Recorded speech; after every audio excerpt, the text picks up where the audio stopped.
This is a WIAT Red Zone special, SEC Media Days.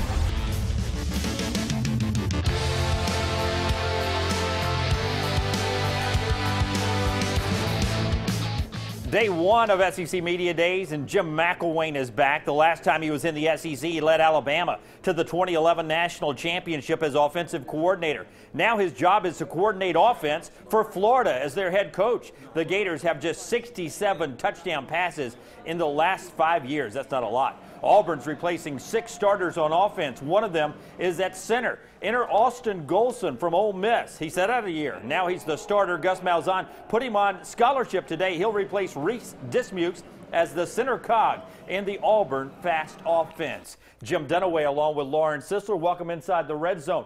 Every team has questions for Auburn. It's about their philosophy and their new quarterback in Jeremy Johnson. New quarterback in Jeremy Johnson, but Gus Malzahn told us today it is business as usual, and no doubt Nick Marshall, he was really good at the zone read, outstanding if you will. So that poses a question, can Jeremy Johnson run the football? And will he be given the chance to run the football? The Auburn quarterback and his head football coach answer that question for us. I've been running the ball since I was in high school. If you go back and watch film, I had a lot of plays running the ball. And like I said, a lot of people who haven't seen me run, they might be a little surprised, but the people who did won't, because I can really run. We did not ask him to run the last couple of years because Nick Marshall was so effective, but he will do both. I really feel like he's a guy that can make all the throws in our offense. He can have all the running plays in our offense, and we'll ask him to run at times. Ultimately, what Jeremy Johnson gives Auburn is the ability to call their own offense and go with whatever the opponent's defense is giving them. In his college career, Johnson has a completion percentage greater than 70%, which includes 9 touchdowns and just 2 interceptions. But keep in mind, Jim, that sampling is small when quantified in just 78 total passes. That's right. Now, his big target, Duke Williams, will be the big man. 45 catches for 730 yards last year. But Duke's the main target this year, the leader of that reliable group, including contributors like Ricardo Lewis and newcomer Jason Smith. You know, he's one of the few guys in the country that are open when he's covered. You can throw the football up, he'll come down with it, and he attacks the football. So, he has a year experience in our offense, which I think is very critical. Yeah, it is. Auburn's opener against Louisville is right here on WIAT CBS 42. Bobby Petrino's never lost an opener. He's 10-0. CBS analyst Adam Zucker is ready to see Auburn in week 1.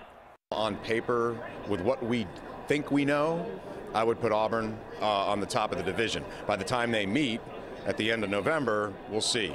But I think more than last year, the 2 Alabama teams are ahead of the rest of the division. Well, the most consistent thing in Gus Malzahn's career, Lauren, is a great running game. He's had 11 1,000-yard rushers in 9 college seasons. Yeah, Melissa Kim talked with former Auburn player and Jocks radio host Al Del Greco about the expectations for this 2015 Auburn team. All right, we're joined by former Auburn kicker Al Del Greco, who now does a radio show, The Opening Drive, on Jocks every day from 6 to 10. Thanks so much for joining us today. My pleasure. And let's start a little bit of last season. The Big Ten, they won their postseason games against Alabama and Auburn. Kind of a surprise to a lot of people maybe that the SEC didn't come out on top there. Yeah, a little bit, I think. And, obviously everybody now says the demise of the SEC. 2 years in a row we haven't played or won the national championship. So I kind of find that a little bit laughable, but we will be back again this year and give it to the Big Ten. They had a good bowl season. I know Auburn kind of relishes that underdog role. We've kind of seen that in the past. Now that they're the AP has them going to the national championship game. Do you think that they don't really like all this attention, do they? I'm going to say this, and I'll look dead at the camera when I say it. I'm so tired of people saying, oh, all of a sudden now there's all these expectations. That's what you want. That's what you play for. And I would much rather come into every year with people saying, look, you recruited well, you've got a great quarterback, you've got a good defense, you've got everything that gives you a chance to win it all. To say that, oh, the expectations are too high and we don't play, that's in the past. We got to get over that, and I think Auburn fans need to just relish the fact that they think we're a pretty darn good football team with a chance to do some good things this year. All right, good expectations for Auburn. Guys, back to you. Thanks, Melissa. The expectations even higher for Auburn's defense under new defensive coordinator Will Muschamp. Malzahn calls Muschamp the best defensive mind in football. We'll see what the players say about that coming up later in the show. Was that a shot at Kirby Smart and Nick Saban? Hey, Florida used to be known as the home of the fun and gun. 21 wins, 19 losses in the last 5 SEC seasons. Has not been fun. Enter Jim McElwain, 2 national titles as offensive coordinator at Alabama and an impressive head coaching run at Colorado State. McElwain gave a lot of credit to Will Muschamp and what he left behind. However, he is trying a lot of new things, like establishing a better rapport with each of his players, something they aren't very used to. Well, I enjoy him coming up and saying hello. As one of the things we did when we first got there was they had one responsibility, and that was to come up every day and see how we're doing. McElwain acknowledged the pressure that comes with being in the SEC, especially as a head coach, but he welcomes that pressure, saying this is what you sign up for. And that's just one of the many things McElwain learned from Nick Saban at his time at Alabama. You know, the biggest lesson, build a coaching staff with guys who know the SEC. Learned so much, but as he told me, you know, it's when we went off to Colorado State, he said, look, you've been around some great coaches, which I have been, and you take a little bit from each one of them and try to apply it to who you are. You know, I can't be him. No one can be. We got to be who we are, and each one of us individually. Well, it took Saban 3 years to win a national title at Alabama. Mac was comfortable winning games in 2009 by scoring in the teens and winning with defense. His best talent is on the Florida defense.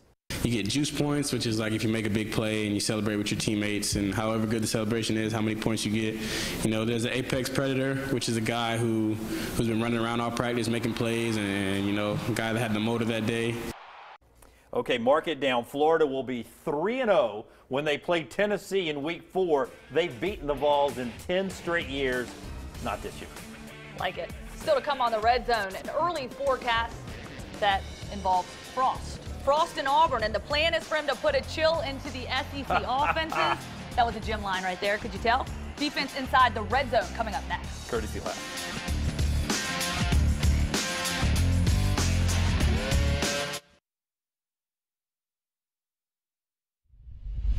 I don't really look them in the eyes all the time if I'm, you know, on the other end of that look. But, I mean, I don't know. It's something kind of a little crazy. There it is. Will Muschamp is a screamer. He's a motivator, but he gets results. The last time Muschamp was at Auburn, they led the SEC in defense. Oh, let me think. That was 2007. Will Muschamp is back, and Gus Malzahn wasn't afraid to hype him up today. Yeah, he talks about him being the best defensive mind, not in college football, but in football. So pair that with Gus Malzahn's offensive genius, and you've got 2 geniuses on the Plains this year. That's what basically they're saying. So, Malzahn calls what Muschamp has the it factor. The coaches and players trust Muschamp after Auburn allowed 30 or more points in their final 7 games last season. Those praises are being sung loud and clear. He was wanting to be a little patient. He was still working through some things, and I met with him late one night at his home in Gainesville, and just, you know, talked to him about the opportunity that we'd have if we could work together, put our offense together with his defense. And look at the stats and see we weren't that good on defense. And, you know, as players, we hear it, so we have to put a chip on our shoulder and get better and improve and help this team win games. Pressure on the quarterback was a problem area for Auburn last year. Having Carl Lawson back will be a big factor in reigniting that defensive spark that they're looking for. Plenty of other guys, though, on defense also looking to reignite that. Casanova McKenzie and Chris Frost being 2 of those. You mentioned pressure. Auburn had 10 sacks in 8 SEC games last year. That's not a lot. It's got to improve. Melissa Kim chatted up linebacker Chris Frost today. First of all, how much did Coach Muschamp, you know, he's kind of a big guy, big personality, how much did him being at Auburn have any effect on you staying for your senior year? Well, it had a huge effect. You know, anytime you have an opportunity to play for a guy like that is extremely, you know, a great thing. You know, me and Casanova McKenzie talked about it a lot and prayed about it a lot, and having the opportunity to, you know, be able to play under his defensive system is extremely, you know, his credentials speak for themselves. And speaking of you and Cass, and you know, Carl's coming back from the ACL injury, you have a lot of guys with experience now on defense. So are the expectations that much higher, do you think, for you guys this season?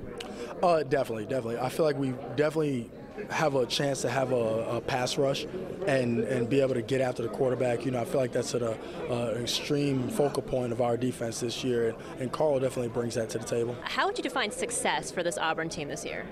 extremely important. I feel like this team knows the definition of having success, and we know how hard it is how hard a win is to come by in this conference, let alone in college football. So having the opportunity to come out and work each and every day and have the opportunity to make plays on Saturdays is extremely important to us, and I feel like we know what it feels like to win, as well as we know how it feels to lose, and I feel like that's an important quality from our team. All right, that's Auburn's linebacker Chris Frost. Keep in mind, Auburn will also add Georgia transfer Trey Matthews to that secondary. Fans are excited about the Auburn defense this season. Fans certainly revved up. Nick Goulas spent time with the fans who see the Tigers as real contenders.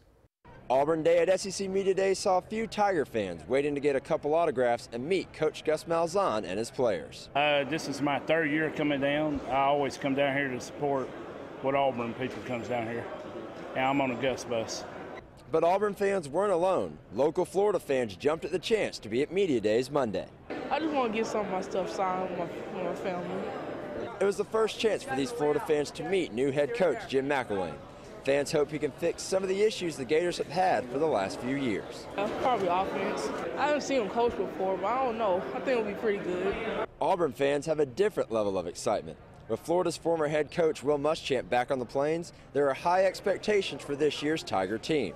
Some fans, though, aren't sure the defense can be fixed overnight. Be much better on defense, but you might have to give him a year or two to get his own people up in there, and I believe in Will Muschamp. At SEC Media Days, Nick Goulas, WIAT 42 Sports coverage you can count on.